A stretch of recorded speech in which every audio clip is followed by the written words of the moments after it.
हाँ भाई, कौन सा पॉइंट चल रहा है? पशु रोग। और पशु रोग में मैं कौन कौन से पॉइंट करा चुका हूँ? एक तो पेचिस करा दिया है ना, पेचिस, और एक आफरा, आफरा करा दिया भैया। कौन सा करा दियो? आफरा, ठीक है। और एक तीसरा कौन सा करा दिया मैंने? कब्ज। और अगला पॉइंट है खुला घाव।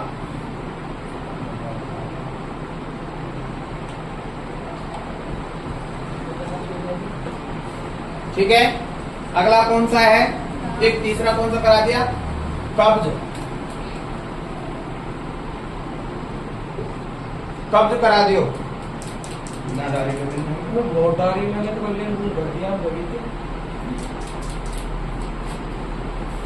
और चौथा पॉइंट है आपका भैया खुला घाव, या मैं कह सकता हूँ घाव। घाव बेटा दो प्रकार को है, एक तो हो खुला घाव और एक दूसरा होता है बंद घाव। जैसे खुला घाव को मतलब का है कि जैसे मैं ये कह सकता हूँ कि जो फूटू हो ऊपर से दिख रहा है लाल चमचमा वो तो कैसो घाव है? खुला घाव है। और जो ना दिख रहा वो अंदर ही अंदर जो मतलब बाम घुटन सी पैदा है रही है, अंदर अंदर सड़ाप पकड़ रहा है, तो वो कौन सा घाव कहलावे? बंद घाव, बंद घाव। उसके बाद अगला पॉइंट है आपका मोच।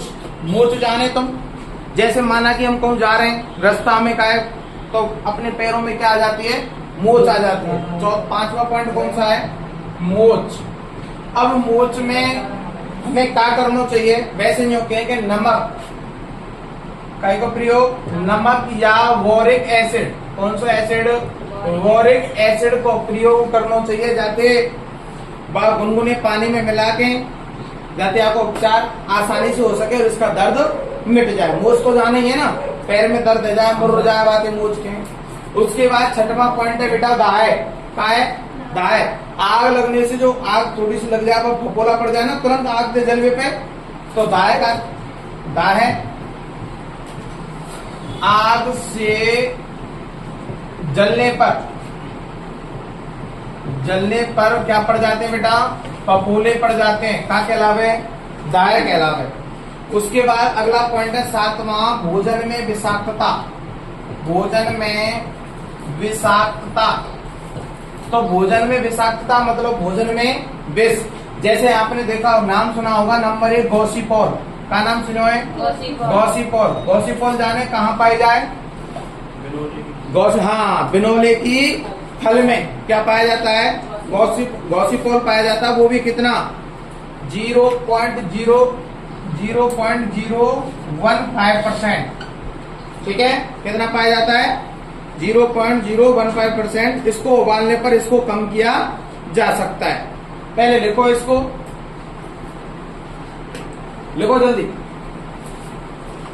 घाव, घाव में लिख देना खुला घाव और बंद घाव। घाव में लिख दो खुला घाव और बंद घाव। खुला घाव और बंद घाव। पहली हेडिंग है या जी? हेडिंग ना डायरेक्ट इतने ही लिखना बस। ठीक है, दूसरा लिखो, अगला लिखो दा है या मोच है, तो मोच लिख लो, कोई दिक्कत ना है। ये ना मोच। हाँ, सर नमक की बात है मोच में? नमक या बोरिक एसिड से मिले गुनगुने पानी से लेते हैं। ठीक है, मोच। मोच में उपचार लिख दो, नमक या बोरिक एसिड से, नमक या बोरिक एसिड से मिले गुनगुने पानी से लेते हैं। ठीक है, उसके बाद लिखो दाह है। दाह का मतलब क्या है? आग से जलने पर क्या पड़ जाते हैं बेटा? फपोले पड़ना। हाँ, आग से जलने पर फपोड़े पड़ना। सातवां पॉइंट है बेटा भोजन में विषाक्तता।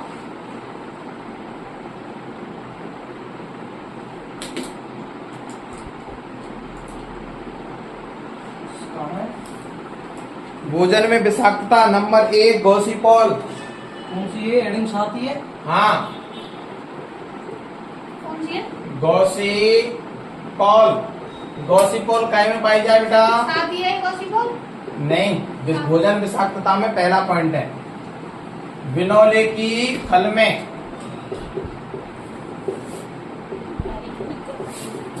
बिनौले की खल में पाया जाता है और गर्म करने पर इसको कम कर सकते हैं। गर्म करने पर इसे कम किया जा सकता है। ये कितना पाया जाता है? 0.015%। ठीक है, निकला है सर? हाँ। इसमें दूसरा है बेटा, इसमें दूसरा है cyanogenetic glucoside. Cyanogenetic glucoside. Cyanogenetic glucoside, इसमें पहला वो लिखना है कि यह उबालने पर कम हो जाता है। उबालने पर कम हो जाता है, या जब उबालेंगे तो ये कैसा हो जाएगा? कम। ये क्या है? एंजाइम द्वारा, इसके द्वारा, एंजाइम द्वारा हाइड्रोलाइसिस होने पर, हाइड्रोलाइसिस होने पर, एंजाइम द्वारा हाइड्रोलाइसिस होने पर हाइड्रोरासायनिक अम्ल, हाइड्रोरासायनिक अम्ल बनता है। क्या बने भैया? हो हाइड्रोरासायनिक अम्ल बनता है। हाइड्रोरासायनिक का बने? अम्ल बने। सभी एंजाइम द्वारा अवेलेबल ही है नहीं है साइनो में, इसी में चल रहे हैं। इसके उदाहरण है बेटा, जैसे मैं कह सकता हूँ हरी ज्वार। तुम जानते होंगे जब छोटी और हरी ज्वार हुए ना, ज्वार मतलब सरी है ना, तो वो नुकसान करती है कि नहीं करती? तो इसी प्रकार हरी ज्वार में धुरिन पाई जाती है। क्या पाई जाए? धुरिन। क्या हुए? धुरिन, जो हानिकारक सूक्ष्म रूप के रूप में पाया जाता है, सूक्ष्म मात्रा के रूप में, है ना। कैसा होता है? हानिकारक और सूक्ष्म मात्रा में पाया जाता है।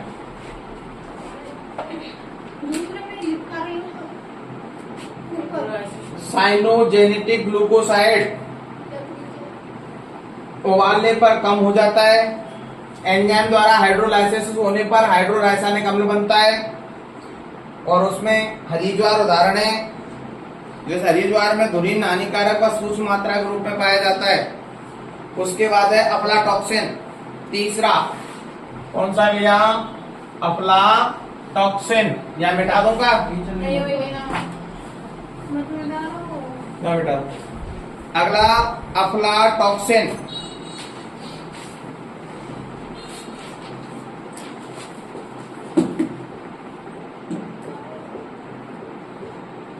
अफ्लाटॉक्सिन काय में मिले भैया? भाई मूंगफली। इसमें एंजाइम द्वारा हाइड्रोलाइसिस होने पर मूंगफली की खल में एस्परजिलस फ्लाविस होता है।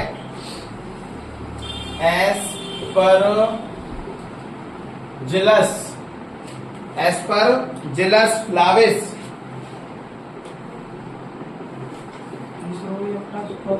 हाँ, फ्लाविस होता है।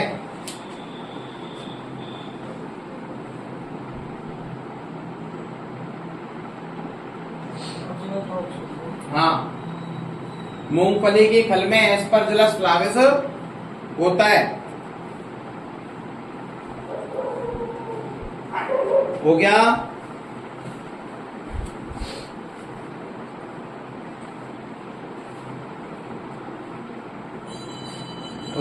मिटा दो नीचे के, जाए। मूंगफली का मिटा दो। अरे मूंगफली की खल में एस्परजिलस फ्लाविस होता है।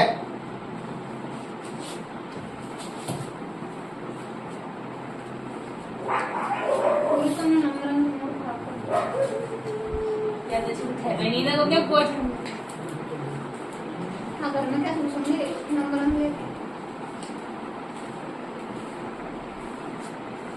क्योंकि मूंगफली दिखाई। हाँ, मूंगफली की खल में एस्परजिलस फ्लाविस होता है। उतार दो, मिटा दो नीचे के। सुनो बेटा, अगला जो पॉइंट है वो है समय अवधि के अनुसार रोगों का वर्गीकरण। मतलब समय अवधि के अनुसार बहुत से रोग ऐसे जो 2 दिन के हैं, बहुत से ऐसे जो 3 दिन के हैं, बहुत से ऐसे जो 6 महीना के हैं, बहुत से ऐसे हैं जो हमेशा रहते हैं, बहुत से जैसे कोरोना है 4-4 5-5 वर्ष हो गए, लंबी उम्र हो गई, कोरोना हुआ ना हमारे यहाँ। ऐसे ही कुछ रोग हैं जो समय अवधि के अनुसार उनको वर्गीकृत किया गया है। मिटा दो, मिटाओ।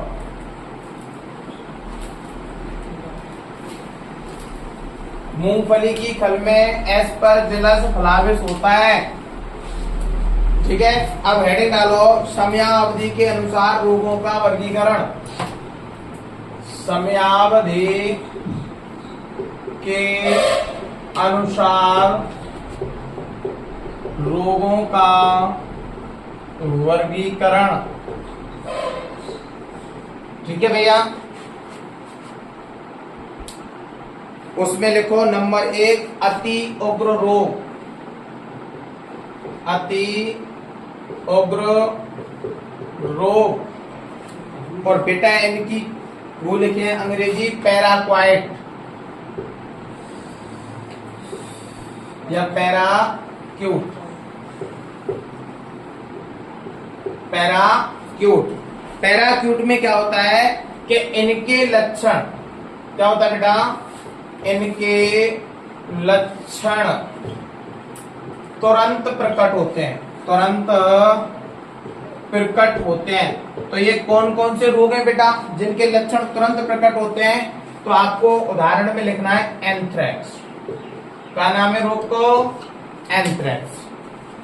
ठीक है, दूसरा है उग्र रोग। उग्र रोग आपकी 11th एग्रीकल्चर में लिखा हुआ है ये सारे पॉइंट। ठीक है, इसको बोलते हैं एक्यूट।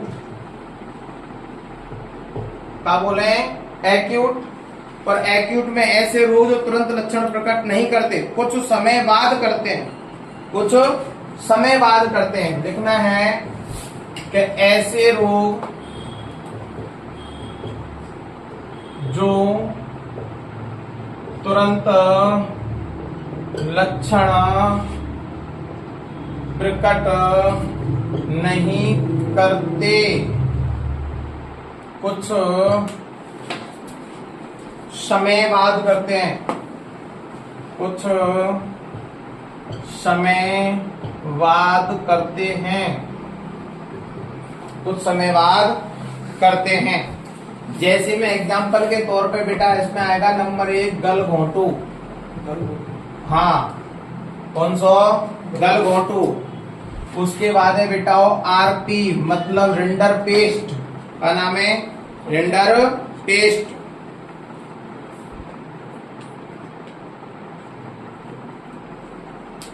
उतार लियो।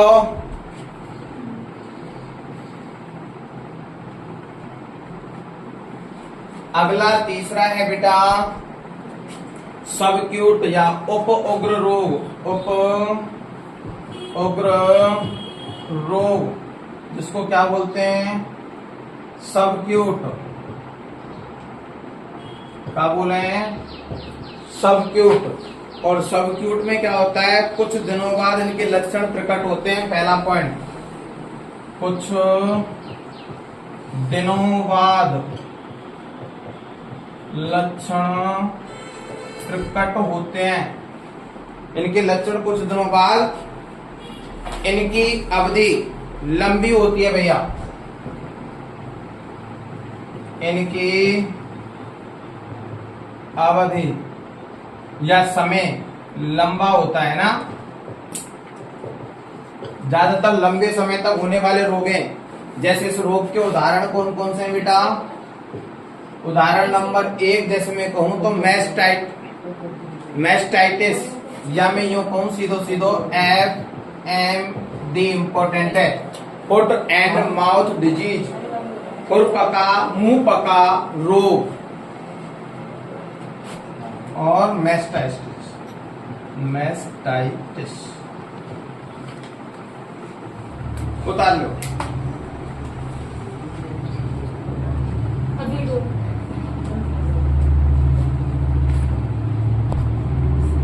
ये रह रही है। हाँ भाई है वो बेटा। अगला लिखो चीरकालीन रोग। अगला लिखो कौन सा रोग? चीरकालीन रोग।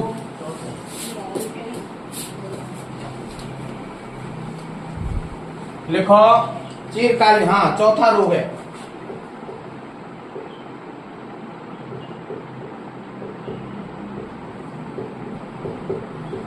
चीरकालीन रोग में लिखो, सीधा लिखा देता हूं, जिनके लक्षण देरी से प्रकट होते हैं, जिनके लक्षण देरी से प्रकट होते हैं,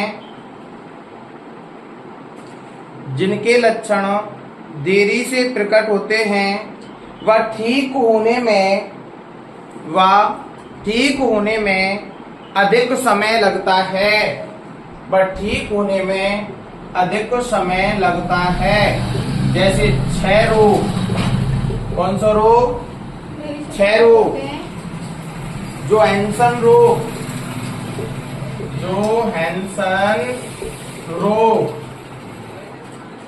और ब्रूसेलोसिस।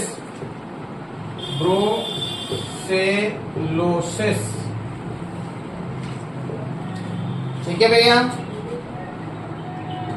जोहानसन रोग, ब्रूसेलोसिस रोग।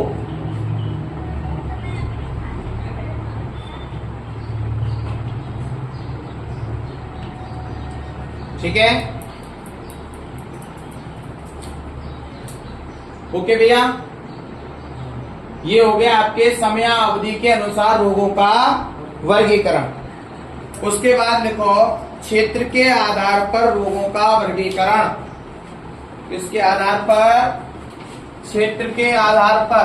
जैसे हमारे क्षेत्र हैं, जैसे जिला के अनुसार, स्टेट के अनुसार या देश के अनुसार, तो क्षेत्र के आधार पर रोगों का वर्गीकरण।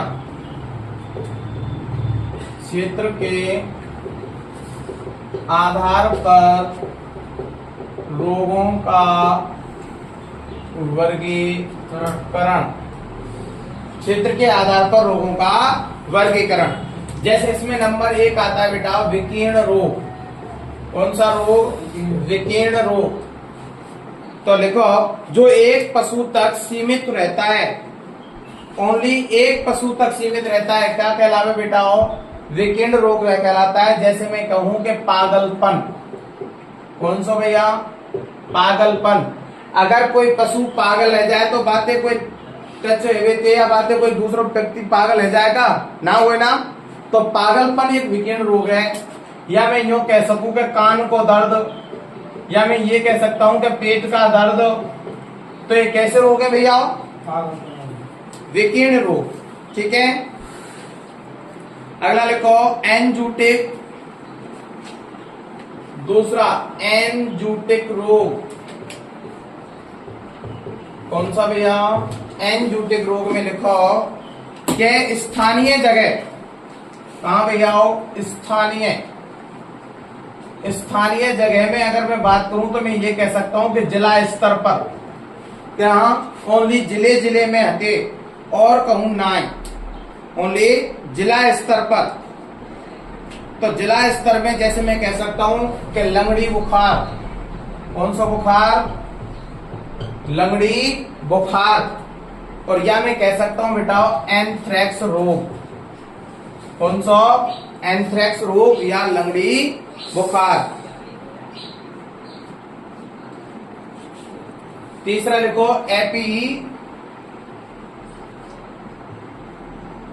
एपीजूटिक। तीसरा लिखना है एपीजूटिक रोग।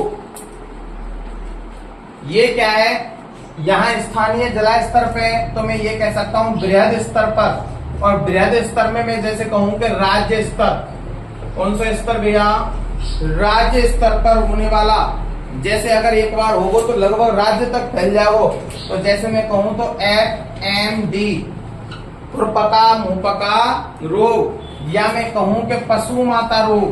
कौन सा भैया, पशु माता, कौन सा, पशु माता रोग।